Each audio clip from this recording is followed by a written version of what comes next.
بسم الله الرحمن الرحيم. الرحمن علم القرآن خلق الإنسان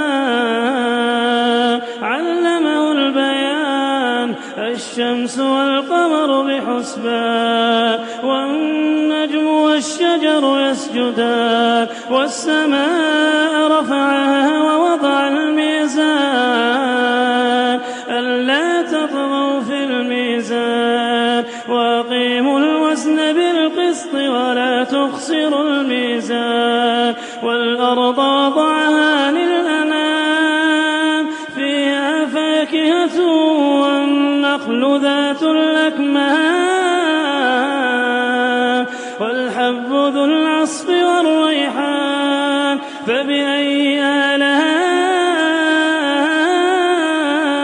ربكما تكذبان خلق الإنسان من صلصال كالفخار وخلق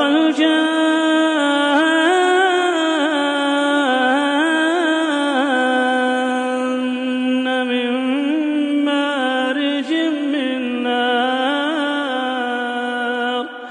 فبأي آلاء ربكما تكذبان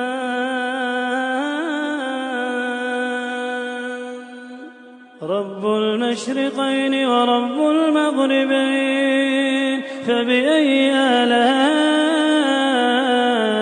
ربكما تكذبان مرج البحرين يلتقيان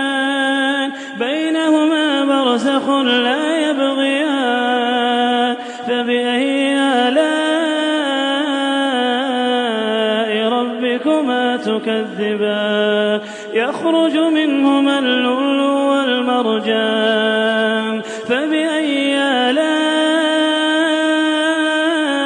ربكما تكذبان وله الجوار المنشآت في البحر كالأعلام فبأي آلاء ربكما تكذبان كل من عليها فان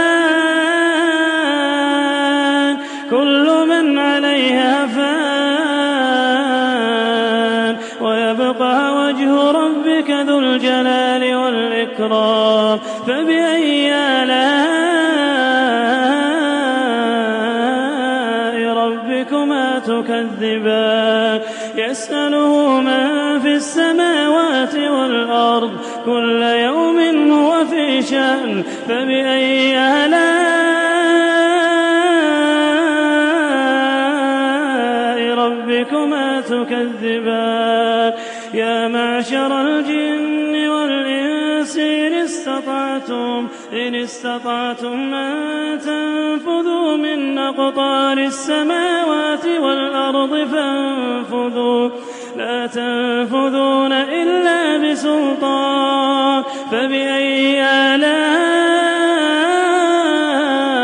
ربكما تكذبان يرسل عليكما شواظ من نار ونحاس فلا تنتصران فبأي آلاء ربكما تكذبان فإذا انشقت السماء فكانت وردة كالدهان فبأي آلاء ربكما تكذبان فيومئذ لا يسأل عن ذنبه إنس ولا جان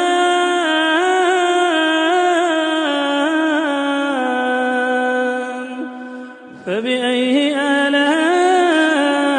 ربكما تكذبان يعرف المجرمون بسيماهم فيؤخذ بالنواصي والأقدام فبأي آلاء ربكما تكذبان هذه جهنم التي يكذب بها المجرمون يطوفون بينها وبين حميم آن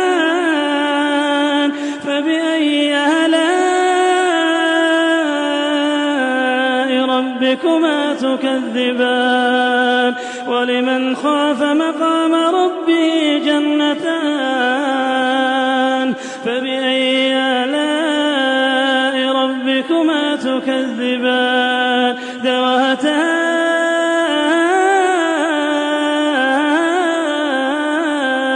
أفنان فبأي آلاء